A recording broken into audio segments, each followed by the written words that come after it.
Have you ever noticed how some people seem to have an almost supernatural control over the environment around them without saying a word? They don't shout, they don't beg, they simply withdraw, and suddenly everything changes. The energy shifts. People start to question, to chase after, to feel. Now, imagine if you did the same. If you stopped reacting immediately to everything, if you chose silence instead of the automatic response, retreat instead of explosion, what do you think would happen? That's where the point lies. When you stop being always available, emotionally, physically, psychologically, the world around you goes into crisis. Because people are used to controlling you through your reactions, through your impulses, through your predictability. But the day you choose to withdraw, the game changes. And those who thought they knew you realize they know absolutely nothing about you. Carl Jung said, "Everything that irritates us about others can lead us to a better understanding of ourselves." Now think about this. When you become inaccessible, who really gets desperate? Who gets irritated? Who tries to provoke you just to elicit some emotion back? This reveals more about the other than about you. And it mainly reveals how much you are still being manipulated without realizing it. You keep giving yourself to please, to maintain peace, to not lose people who deep down were never really with you. And with every forced yes, every immediate response, every emotional reaction, you give away a piece of your energy. And at the end of the day, what's left? Tiredness, frustration, an emptiness you can't explain, but I'll tell you why. Because you are too available for those who don't deserve even a minute of your silence. This video is not about turning your back on the world. It's about choosing yourself. It's about learning what Jung called individuation, the process of becoming whole, authentic, complete. And this process begins when you understand that silence can be stronger than 1,000 arguments. That withdrawal, when it comes from awareness and not from escape, is an act of power.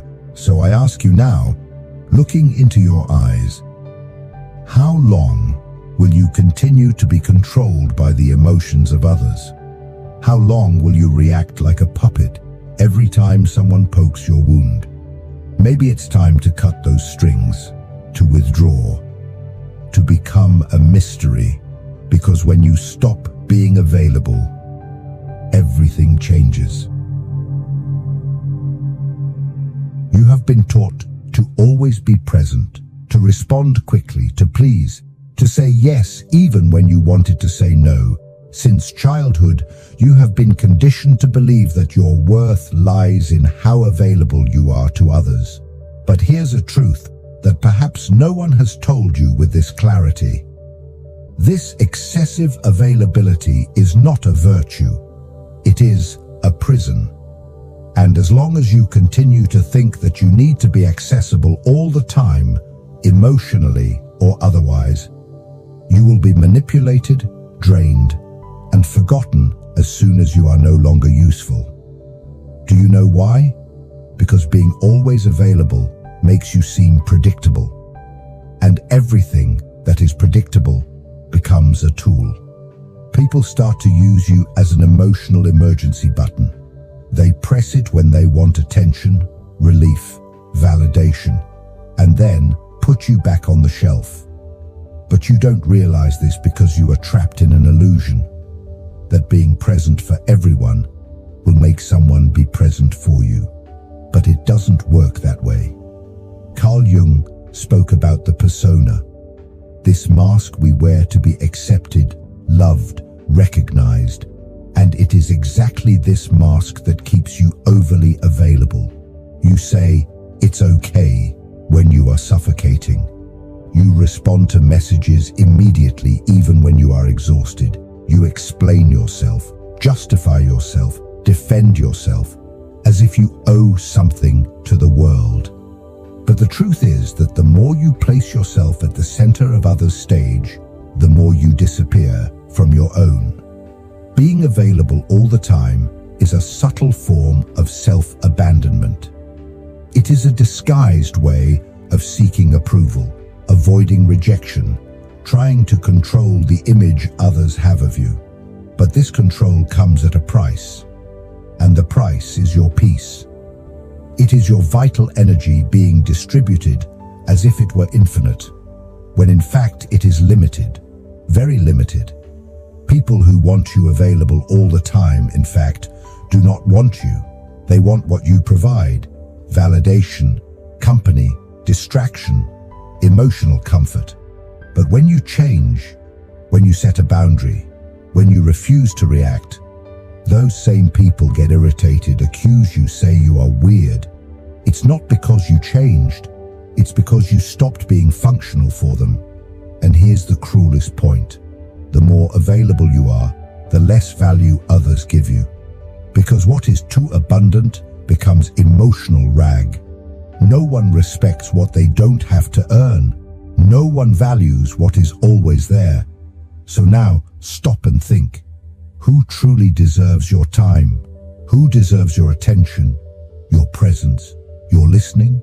Or better yet, who deserves your absence? But before answering that, we need to understand one essential thing. Why do we react so much? Why do we give in so easily?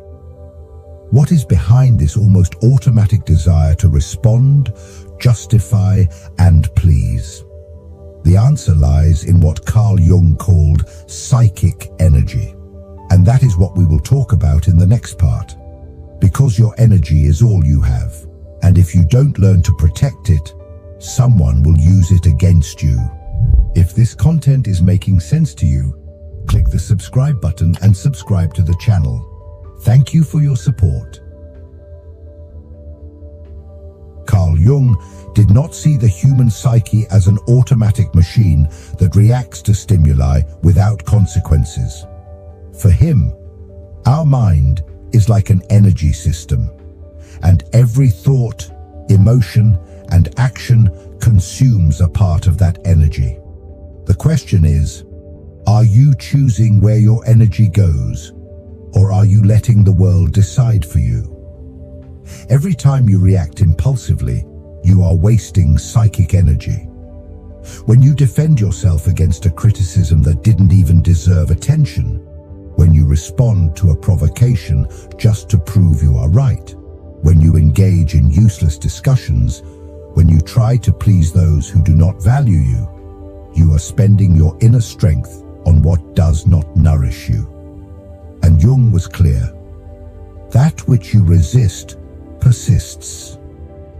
The more you react, the more you bind yourself. People who live emotionally drained are not weak. They are misdirected. And do you know what happens to someone who lives exhausted? They become vulnerable. And when you are vulnerable, you become easy prey. Manipulative, opportunistic, and emotionally needy people can sense this. They notice that you do not know how to guard your energy, that you react to everything, that you're always trying to solve the world, and they take advantage of it. Jung said that a healthy psyche is one that knows how to keep energy within the system. This means knowing how to say no without guilt, knowing how to remain silent without feeling cowardly, knowing how to observe before acting. Because true power is not in reacting. It is in choosing when and how to act. And this is only possible when you know yourself well enough to recognize your own impulses. How many times have you lost sleep over an unresolved conversation? How many times have you spent hours ruminating on what you should have said, or trying to understand why someone treated you poorly? This is energy being drained without return.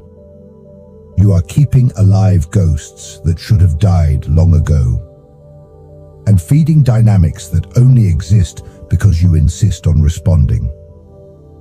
Psychic energy is like a force field. When well guarded, it creates presence. You enter a room and command respect without saying a word.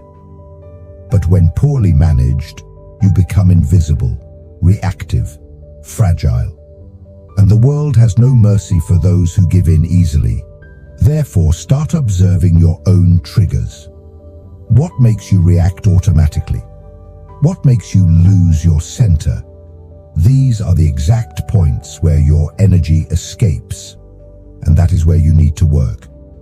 Not to become cold or indifferent, but to be selective, to be sovereign over yourself. And here comes one of Jung's greatest revelations. When you conserve your energy, you break the projections that others place upon you. And that bothers a lot, because now we are entering a dark territory, that of silent manipulation. In the next part, we will explore how opportunistic people feed off your energy and why your unavailability completely disarms these games. Get ready to look into the eyes of those who have always drained you without you realizing it.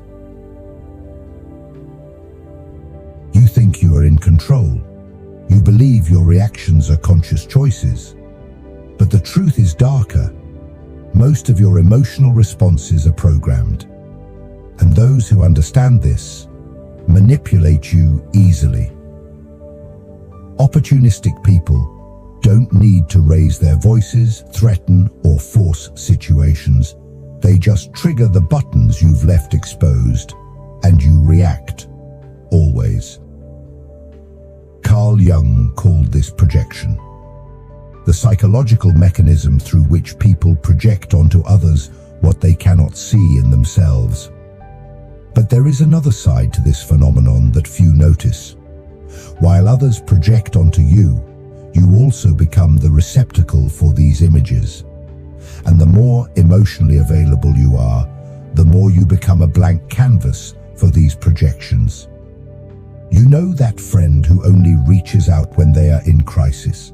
That partner who always needs you to save the day. That person who praises you, but only as long as you are useful to them. None of this is by chance.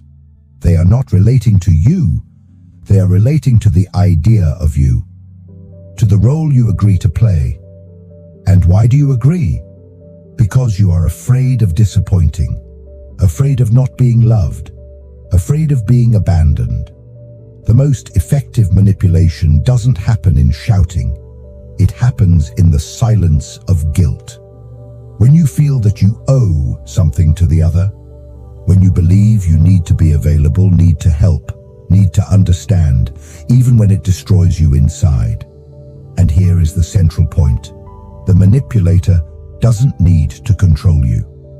They just need you to keep reacting the same way. But when you stop reacting, the game breaks.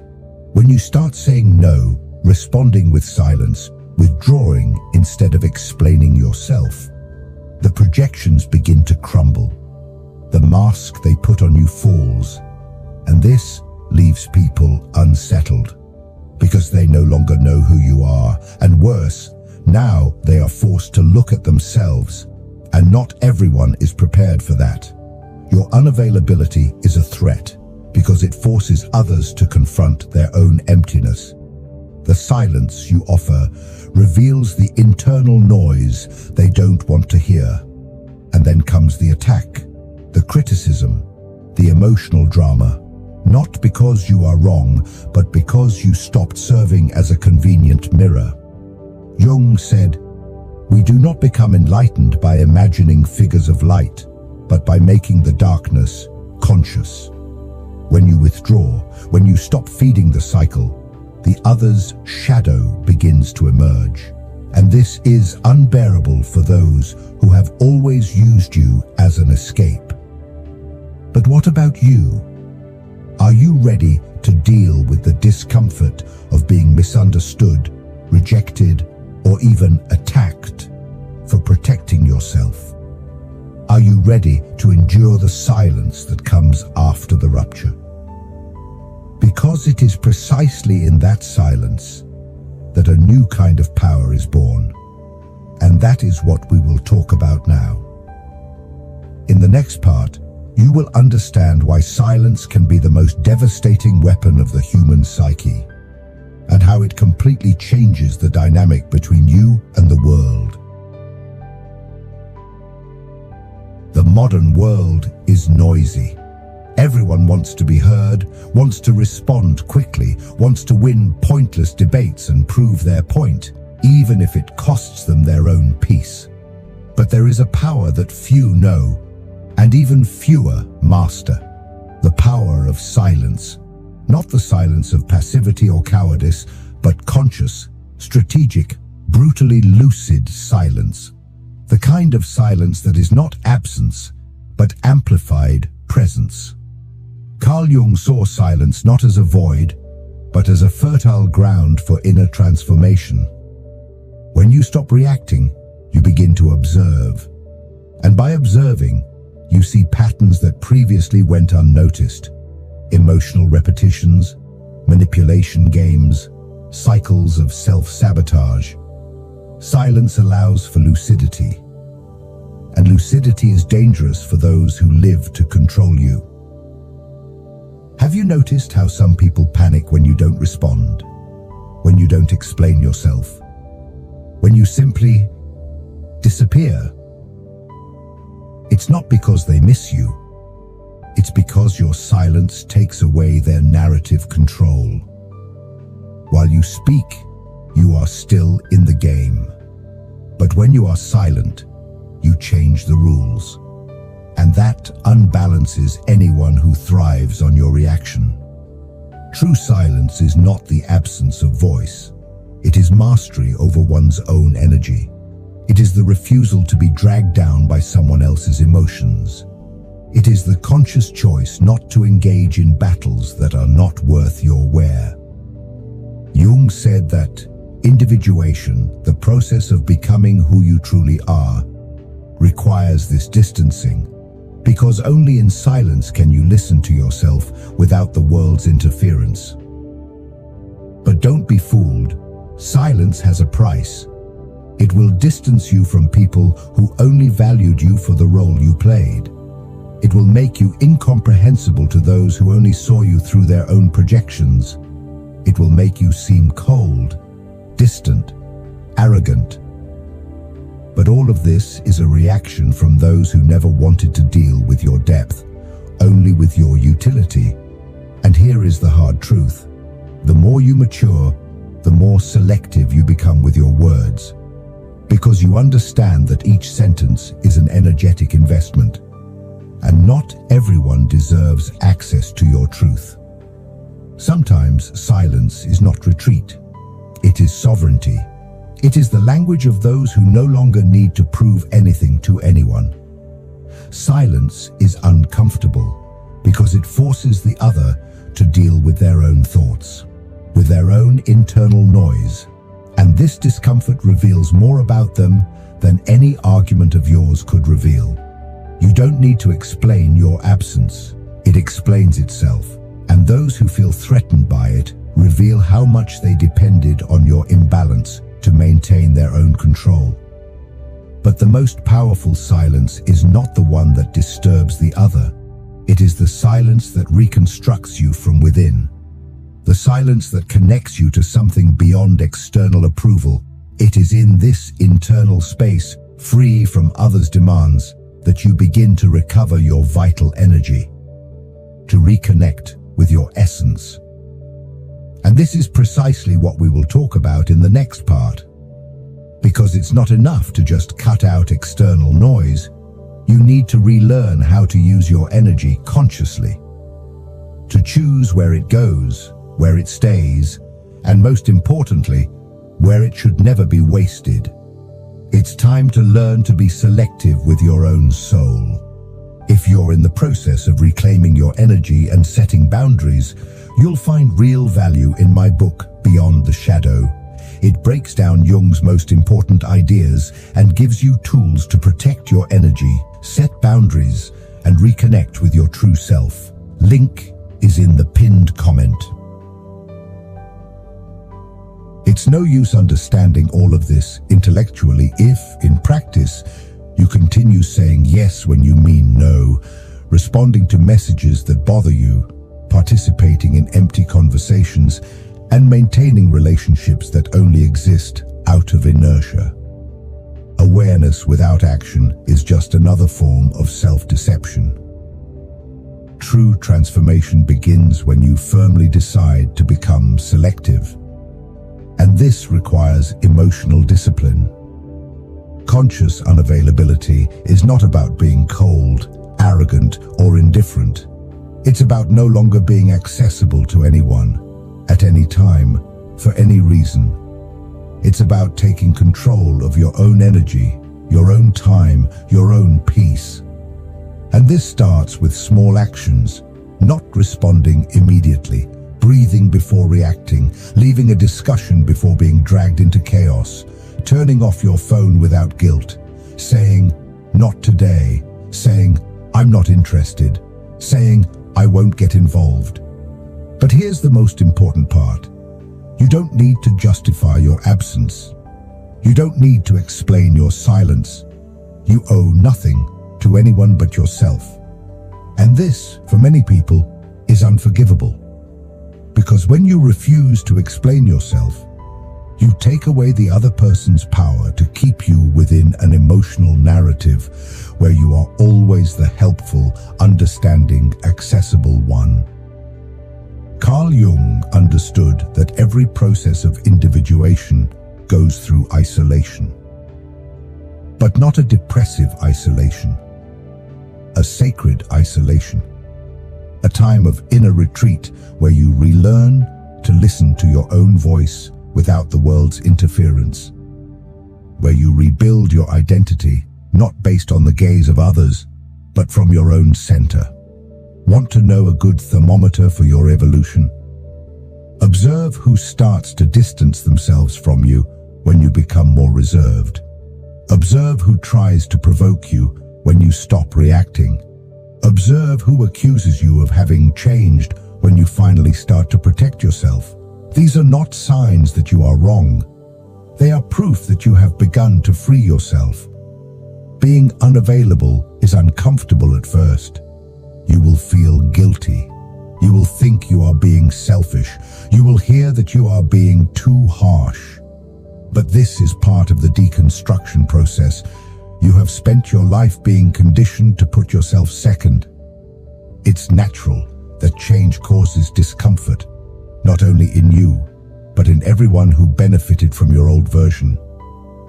Conscious unavailability is the foundation of self-determination.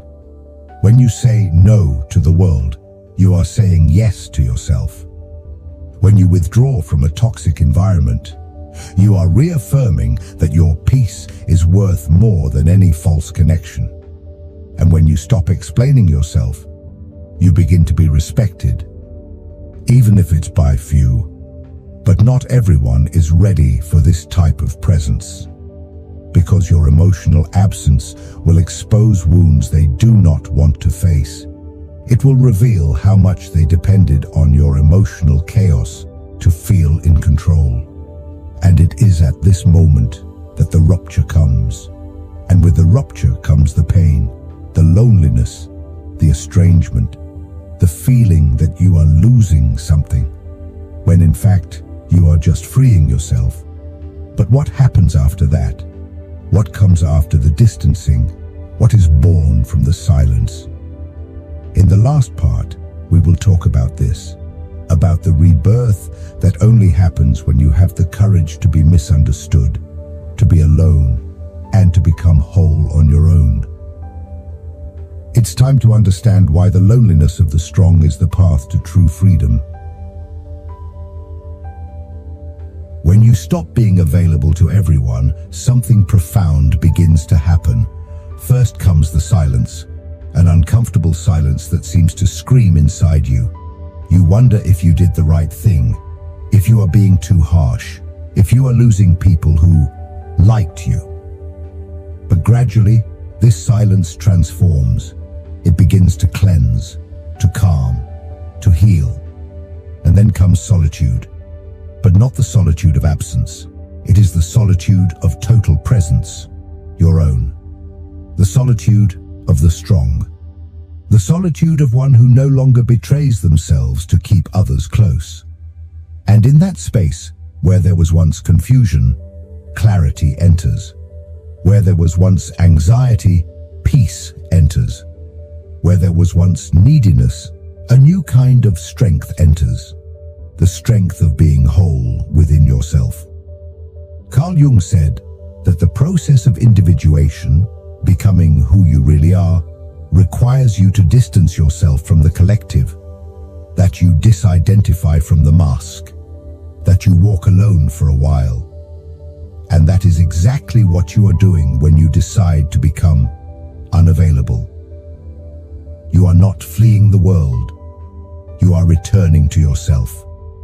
It is at this point that you stop being a reactor and become a creator. You cease to be shaped by circumstances and begin to shape your reality from within.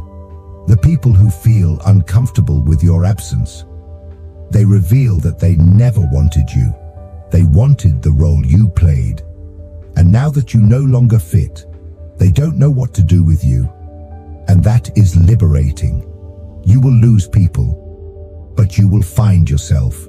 You will distance yourself from places, but you will reconnect with your essence. You will become misunderstood, but finally, you will begin to be respected. Because when you are no longer available for anything, you become valuable, rare, unforgettable. And don't be fooled, this is a rebirth, a new beginning, the start of a life where you are no longer available for emotional crumbs, for mind games, for voids disguised as affection. Now you only accept what resonates with your peace, with your truth, with your wholeness. And if you have made it this far, it's because a part of you is already ready for this new path. A part of you has already understood that being loved means nothing if, for that, you have to abandon yourself. And that true self-love begins when you choose yourself, even if it costs you to be alone for a while. Now tell me in the comments, are you ready to be misunderstood, rejected, or even hated in the name of your inner freedom? Are you willing to pay the price of being you? If this message touched you, if it made sense, write in the comments, I choose my peace. Let's see how many here are ready for this transition. And don't forget, keep watching the next video. It's important, much more than you imagine. See you there.